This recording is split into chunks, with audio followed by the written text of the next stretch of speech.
हल्दी घाटी का वो नाला जिसे चेतक कूद गया था, वो नाला इसी रास्ते आगे जाकर आता है। इस जगह वो आकर कूदा पहाड़ की उस चोटी से। ये कोई साधारण जंप नहीं था, 22 फीट का कूदान था, और वो भी तब पीछे का एक पैर तलवार से कट गया था। फिर इस जगह कूदकर महाराणा प्रताप को वो यहाँ से आगे ले गया। फिर क्या हुआ जानने की बड़ी उत्सुकता है आपके अंदर। ये वो दर्रा था जहाँ युद्ध हुआ भीषण गर्मी में, और जब बरसात आई तो रक्त का तालाब बन गया। कैसे? ये सब एक ही दिन में हुआ था। इन्हीं गुफाओं में महाराणा प्रताप रहा करते थे, लेकिन वो तो एक राजा थे, फिर यहाँ क्यों रहे? सब जानेंगे इस हल्दी घाटी के व्लॉग में।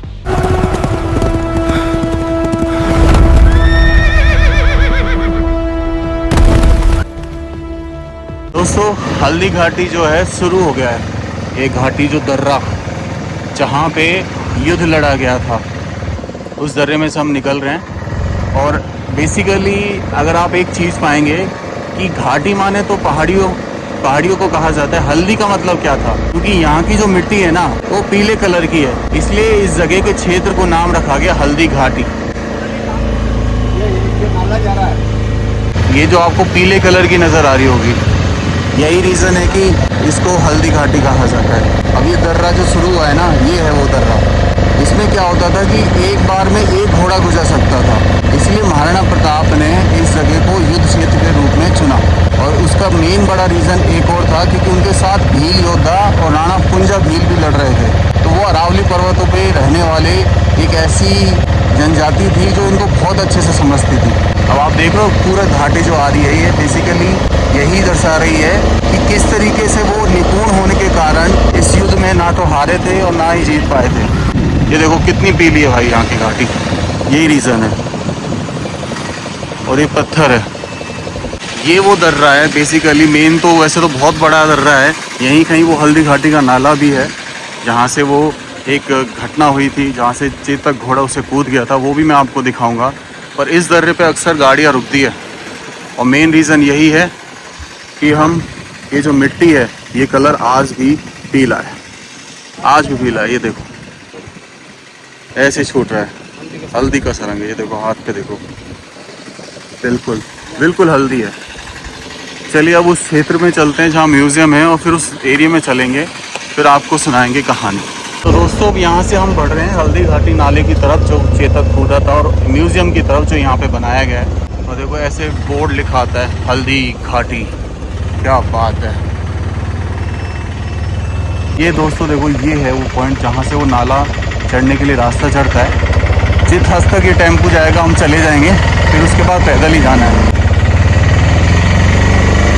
रीज़न है कई लोगों को पता नहीं चलता है इस जगह का, इसलिए ना वो वापस लौट जाते हैं, वो सोचते हैं कि नीचे ही वो नाला है, सब चीज़ें। राम राम सर सभी को, खमा गणिसा राजस्थान, मेरा देश मेरा भारत। दोस्तों, मैं उस पॉइंट पे खड़ा हूँ जहाँ से वो पॉइंट आ जाएगा जहाँ से वो हल्दी घाटी का चेतक घोड़ा कूदा था, जिस पहाड़ी से वो जिस नाले से कूदा था। और ये भैया हैं, ये भैया बहुत अच्छी से विजिट करा रहे हैं हमें। क्या नाम भैया आपका? सोनू सिमल जी। सोनू सिमल जी, आपका फ़ोन नंबर बताएं ताकि लोग आएँ तो आपकी बुकिंग के थ्रू यहाँ तक आ सके। 8426065321। ये भैया बहुत अच्छे से, बहुत बजट में मतलब तरीके से घुमा रहे हैं। अभी आया सोनू जी, है ना? तो दोस्तों 18 जून 1576, वो समय जब हल्दी घाटी का युद्ध स्टार्ट हुआ। सुबह बहुत गर्मी पड़ रही थी, भयंकर उमस थी, और महाराणा प्रताप ने इस दर्रे को चुना था, क्योंकि इस दर्रे में सिर्फ एक बार में एक घोड़ा जाता था उस समय, उस ड्यूरेशन में। और उस यही कारण था कि उनके साथ जो भील योद्धा लड़ रहे थे, राणा पुंजा भील जो लड़ रहे थे, वो अरावली पर्वत की चोटियों में रहने वाले थे। उनको बहुत अच्छे से ज्ञान था कि कैसे यूज़ करना है इस जगह का। छापामार युद्ध करने में वो माहिर थे, जिसे गोरिल्ला वॉरफेयर कहा जाता है। धनुधारी थे वो, और सबसे सेना में सबसे पीछे तैनात थे, जिन्होंने मुग़ल सेना की छुट्टी छुड़ा दी थी। वो नीचे उतरते, पहाड़ियों से मुग़ल रसद को लूटते और फिर पहाड़ियों में कहीं खो जाते थे। तंग आ गए थे वो, परेशान हो गए थे। अब क्या था कि जब युद्ध होता रहा, तब चेतक घोड़ा जो है, राजा मान सिंह जो उस समय अकबर की तरफ से लड़ रहे थे, उनके हाथी पर चढ़ जाता है। हाथी की सूंड पर एक तलवार लगी होती है, जो चेतक घोड़े के पीछे के पैर को घायल कर देती है। ये वो जगह देख रहे हैं जो राउंड सर्किल में आपको बना हुआ है। दरअसल ये वो जगह है जहाँ पर चेतक आकर कूदा था, कहाँ से कूदा था। 2 पहाड़ी सामने अगर आप देखेंगे ध्यान से, ये जो पहाड़ी है, ये जो सामने दिख रहा है, और यहाँ कहीं ये बीच में नाला बह रहा है, पानी का झरना है जो उस समय बहता है जब बारिश आ जाती है तो तेज़ बहने लगता है। अब मैं ऐसा क्यों कह रहा हूँ कि ये मुसीबत की जड़ बन गया था उस युद्ध में, क्योंकि भयंकर उमस थी। 5 घंटे युद्ध होने के बाद जब बारिश हुई अचानक से, तो ये नाला उफान पर आ गया। इतना उफान पर आ गया कि इसको पार करना किसी के लिए भी पॉसिबल नहीं था। और यहाँ से मुझे पानी की आवाज़ सुनाई दे रही है, अगर आपको सुनाई दे रही हो तो, क्योंकि अभी हम आए हैं मई में और बहुत हल्की सी आवाज़ आ रही है, बहुत हल्की सी। देखो मैं आपको पानी के निशान भी दिखा देता हूँ। ये सामने अगर आप देखेंगे, वो उधर, ये देखो, ये देखो, ये दिख रहा है आपको। ये वो जगह है जहाँ पे लोग अक्सर नहाते हैं, एंजॉय करते हैं। और यहीं कहीं वो घोड़ा, जब ये नाला उफान पे था, तकरीबन 22 से 26 फीट की ये दूरी है, 22 फीट नाला को बोलते हैं। और यहाँ से वो घोड़ा, घायल घोड़ा जो राजा मान सिंह के हाथी पर बंधी तलवार से घायल हो गया था, उसके बाद अपने महाराणा प्रताप को यहाँ तक लाता है। क्योंकि महाराणा प्रताप भी घायल हो गए थे, तो जो पीछे की जो सेना थी, उन्होंने सोचा कि अब महाराणा प्रताप को सुरक्षित निकालना यहाँ से सही होगा। बाकी सेना यहाँ खड़ी हो गई, घोड़े ने वहाँ से जंप लगाया इस तरीके से और यहाँ आके कूदा। ये देखो कितने घने पत्थर हैं यहाँ पर। रीज़न यही है क्योंकि यहाँ पर जब वो कूदा था घायल अवस्था में, फिर भी यहाँ नहीं छोड़ा, अपने मालिक को यहाँ से आगे चलकर एक जगह छोड़ा। और फिर क्या हुआ आप ज़रूर जानना चाहेंगे। और इसमें महाराणा प्रताप बचे कैसे, क्योंकि झालामान उनके साथ लड़ रहे थे। झालामान ने क्या कहा कि भाई महाराणा प्रताप जी, आप अपने शाही मुकुट को दे दीजिए, शाही जो चिन्ह आपने पहन रखे मुझे दे दीजिए। मुग़ल सेना ने क्या समझा जब उन्होंने ये सारी चीज़ें पहनी कि यही महाराणा प्रताप है, यही राजा हैं, इनको मार देते हैं। तो उनको घेर लिया और उनके ऊपर टूट पड़े। मुग़ल सेना उसमें बिजी हुए और महाराणा प्रताप को यहाँ से सुरक्षित निकालने का समय मिल गया। इस तरीके से झालामान ने अपना शरीर त्याग दिया, वीर गति को प्राप्त हो गए लड़ते हुए। घोड़क चेतक के बारे में कहा जाता है कि वो कठियावाड़ी नस्ल का था, नीला धूसर रंग का घोड़ा था। नीले घोड़े पर सवार होकर महाराणा प्रताप निकलते थे। और उसमें एक चीज़ और कहा जाता था, रणबीच भर भर कर चेतक घोड़ा निराला था, महाराणा प्रताप के घोड़े का आज पड़ गया हवा से पाला था। क्योंकि हवा में जब उन्होंने छलांग लगाई तो वो देखने लायक होगी उस समय, जिसने भी उसे देखा होगा। और फिर यहाँ से वो घोड़ा चेतक घायल अवस्था में आगे चलता है। फिर क्या होता है वो मैं आपको बताऊंगा उसी स्थान पर जाकर जहाँ घोड़ा पहुँचता है। दोस्तों ये पॉइंट याद रखिएगा, यहाँ से आपको मुड़ना है, सीधा वहाँ जाना है। इवन अगर आप ये देखेंगे जो लोकेशन लगी हुई है गूगल मैप पर, वो इसी रोड से आपको लेके आएगी वॉकिंग के ज़रिए। और एक चीज़ और, ये ऊपर जा रहा है रास्ता और ये नीचे जा रहा है। यहाँ पॉइंट में एक कर्व पे है ये पॉइंट। चलिए उस रास्ते से चेतक नीचे आया टकबक करते हुए, बड़ी घायल अवस्था में। और यहाँ पर एक पेड़ है खोड़ी इमली का, देखो यहाँ पे लिखा हुआ है चेतक समाधि। और उसने यहाँ आकर अपने प्राण त्याग दिए। प्राण त्यागने के बाद ये जो घटना थी 18 जून 1576 की बताते हैं। यहाँ पे ये लिखा भी हुआ है इसके बारे में। तो चलिए आपको मैं पेड़ दिखाता हूँ खोड़ी इमली का, और चेतक समाधि दिखाता हूँ। जब महाराणा प्रताप ने, बलीचा गांव पड़ता है ये, खमनौर पीछे रह गया, बलीचा अब आया है, उन दोनों के बीच में वो दर्रा है हल्दी घाटी का। और इस बलीचा गांव में यहाँ पर उन्होंने समाधि बनाई। तो दोस्तों ये है वो समाधि चेतक की। धन्य हो ऐसे चेतक को जिन्होंने अपने जान प्राणों से ज़्यादा अपने घोड़े सवार अपने स्वामी के रक्षा करने का महत्व बहुत समझाया। यहाँ पे जगह जगह उन्होंने दिखा रखे हैं कि किस तरीके से एक स्टैचू बना रखा है अलग अलग प्रतिमा के साथ, जलाभिषेक करते हुए, सब चीज़ें करते हुए। ये एक मंदिर है पुराना, इसमें नीचे भी चलते हैं। तो ये है वो खोड़ी इमली का पेड़। देखो ये जो आपको दिख रहा है ऊपर, ये बड़ा सारा पेड़, ये खोड़ी इमली के पेड़ है। इमली की आपने जब कभी चटनी बनाई है तो इमली इन्हीं पेड़ों से निकलती है। तो कहा जाता है कि जब उस दिन बारिश आई ना, तो खून रक्त इतना बह चुका था कि जब ये नाला बहने लगा तो बिल्कुल लाल कलर का हो गया। और जिस जगह इकट्ठा हुआ उसे उस जगह का नाम है रक्त तलाई, यानी कि वहाँ पर वो खून जैसी लाल होकर जमा हो गया। और उस जगह का नाम इसलिए रक्त तलाई रख दिया कि रक्त का तालाब। यहाँ पे एक बहुत प्राचीन कुआं भी है जिसमें आप ये रेलिंग देख रहे हैं, ये एक ढाणे का हिस्सा है और ये चौकोर कुआं है। ये इसमें जनरली बारिश का पानी इकट्ठा होता होगा, पर पानी भी दिखता है। इस रेलिंग का यूज़ करके रस्सी से पानी खींचा करते थे कभी। अभी फ़िलहाल इसको ढक रखा है ताकि कोई जानवर ना गिर जाए। और ये वो मंदिर है जो इसके नीचे चेतक की समाधि के नीचे बना हुआ है। दरअसल लोग ऊपर तो जा ही नहीं पाते उस हल्दी घाटी नाले की तरफ, यहीं आके समाधि देख लेते हैं, म्यूज़ियम देख लेते हैं और दर्रे को देख लेते हैं। तो चलिए अब म्यूज़ियम में थोड़ा सा अंदर चल के देखते हैं कि उनके साथ जो लड़े। अब देखो, महाराणा प्रताप थे, हिंदू थे और मुग़लों के ख़िलाफ़ लड़ रहे थे, लेकिन उनके साथ लड़ रहा था और सेना का जो सबसे आगे वाली रो हरावल जिसमें खड़ा था वो था हकीम खान सूरी और भीम सिंह डोडिया। ये दोनों आगे खड़े थे। तो हकीम खान सूरी लड़ रहे थे उनके साथ। खान सूरी क्या, शेरशाह सूरी के वंशज थे। और क्योंकि शेरशाह सूरी ने हुमायूं को हराया था, अकबर के पिताजी को, बाबर का बेटा हुमायूं को हराया था, और हुमायूं ने फिर वापस से शेरशाह सूरी को हराया। तब हकीम खान सूरी जो उनके वंशज थे, उन्होंने कहा कि मेरी तलवार अगर कभी उठेगी ना तो मुग़लों के ख़िलाफ़ ही उठेगी, ना कि राजपूतानों के ख़िलाफ़। तो इसलिए हकीम खान सूरी उनकी तरफ से लड़े, यानी कि धर्म से ऊपर थी चीज़ें। और जो क्योंकि भील योद्धा लड़े, राजा राणा पुंजा भील भी उनके साथ लड़े, तो किस तरीके से अपनी निष्ठा जो है से राणा के प्रति उन्होंने समर्पित की, अपने धर्म से आगे रखकर। चलिए अब थोड़ा सा मैं आपको म्यूज़ियम भी दिखा देता हूँ। दोस्तों ये है म्यूज़ियम का दरवाज़ा।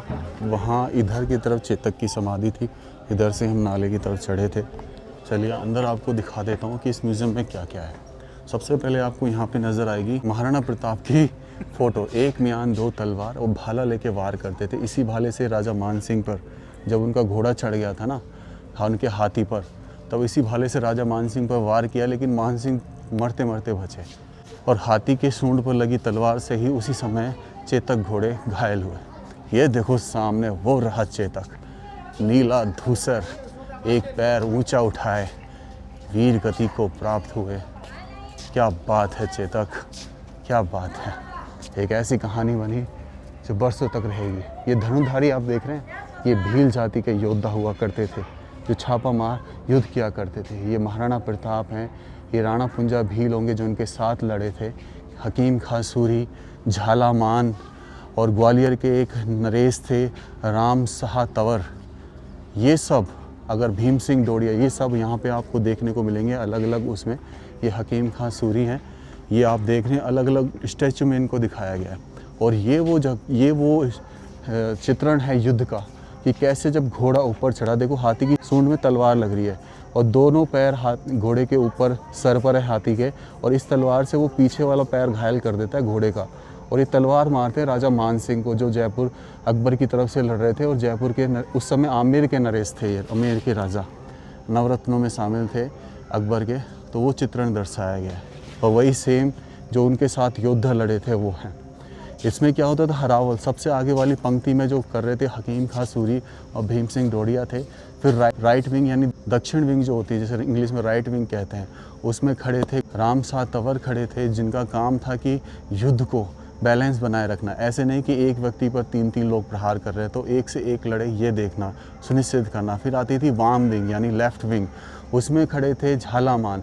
वो ये निश्चित करते थे कि अगर पीछे से कोई हमला कर रहा है तो वो हमला ना करे। बीच में महाराणा प्रताप जो पूरे युद्ध को संचालित कर रहे थे, और सबसे पीछे चंद्रावल जिसे स्थिति बोलते हैं, उसमें खड़े थे राणा पुंजा भील और भील योद्धा जो धनुधारी थे, जिन्होंने धनुष बाण चलाकर मुगलों की हालत ख़राब कर दी थी। और ये वो चेतक घोड़ा भाई बहुत विशाल है, ये जिस हिसाब से दिखाया गया है। मैं तो इसको ये कहते थे कि जैसे महाराणा प्रताप की आंख फिरती थी ना, ये समझ जाता था कि इसको क्या करना है, कहाँ कैसा वार करना है। शानदार भाई शानदार, बहुत विशाल स्टैचू बनाया है, नीला धूसर, बहुत विशाल। तो ये म्यूज़ियम है बेसिकली। यहाँ पे 120 रुपये की टिकट लगी है पर पर्सन। अंदर जाके देखते हैं कि अंदर क्या है। ये नीचे से आ जा, ये ऐसा लगता है कि बाद में क्रिएट किया हुआ एक स्ट्रक्चर है। ये जो झरोके हैं, है तो पुराना पर ज़्यादा पुराना नहीं है। इस जगह एक स्मारक बनाया गया एक तरीके से। अच्छा ये पुराना तो है काफ़ी। और यहाँ पे बुक स्टोर वगैरह है, ऐसे यहाँ पे एक सिंगरी वगैरह है। तो ये है पूरा हल्दी घाटी का चित्रण। अब मैं आपको गाड़िया लोहार दिखाता हूँ जो इनके साथ लड़े थे। ये है वो गाड़ी लोहार।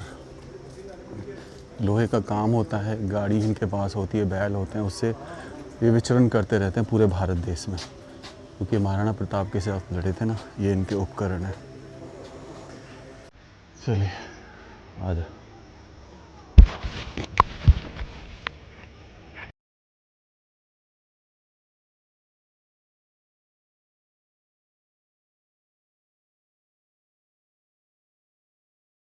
दोस्तों उस पॉइंट से जहाँ पे म्यूज़ियम वगैरह है, उससे आप जब इधर चलेंगे नाथ द्वारा की तरफ, तब यहाँ पर महाराणा प्रताप की गुफा आती है। वो गुफा जहाँ पर उन्होंने कई वर्षों तक वो रहे और उन्होंने घास की रोटियाँ खाई, वो गुफा। चलिए आपको ये गुफा भी दिखा देता हूँ। तो चप्पल उतारने के बाद चलिए आपको वो गुफा दिखाता हूँ। देखो ये देख रही हैं आप गुफा, पहाड़ों की ओट में किस तरीके से बनाई गई है। आ जाइए, झुक झुक के जाते थे ऐसे इसमें। ऐसे घनी बहुत सारी केव्स हैं जो बनी हुई हैं। ये देखो किस तरीके से यहाँ पे ये मंदिर भी बना रखा है अंदर। हालांकि अब तो कुछ हिस्सा इसका सीमेंटेड कर दिया गया है। और ये माता का मंदिर है, कैसे बनी हुई है देखो। बिल्कुल झुक झुक के चलना पड़ेगा आपको, तब जाके इनमें वो जो है आप इस्तेमाल कर पाएंगे। हाँ जी, उस साइड और देखते हैं गुफा। जरा सोचो कभी इन जंगलों में, हालांकि उस समय तो रोड भी नहीं था, जंग दर्रे थे, और कभी यहाँ पर रहकर उन्होंने घास की रोटियाँ खाई थी, है ना कमाल। ये था हल्दी घाटी का पूरा चित्रण जो आपने देखा। कैसा लगा ज़रूर बताना। राम राम सर सभी को। खम्बा गणिसा राजस्थान, मेरा देश मेरा भारत। खोड़ी इमली का पेड़ कहाँ पर है? खोड़ी इमली का पेड़, जहाँ एक पेड़ है खोड़ी इमली का, जहाँ पे चेतक की समाधि है। वो नीचे, और ऊपर क्या बता रहे? ऊपर भी है समझ। ऊपर भी समाधि है, नीचे भी है। हाँ, ऊपर वो घोड़ा बना के रखा हुआ है। ऊपर हाँ, एक बार दिखा लो ना यार। यहाँ से नहीं जाएगा वो तो, नहीं जाएगा चढ़ ही गया यार। ये कह रहे हैं ऊपर घोड़ा बनाकर, कितना ऊपर होगा? वो, उधर से जाना पड़ेगा। वहाँ से चल दोगे? वो उधर से नहीं जाएगा, वो चढ़ाई चढ़ाई है। चलो मेन सब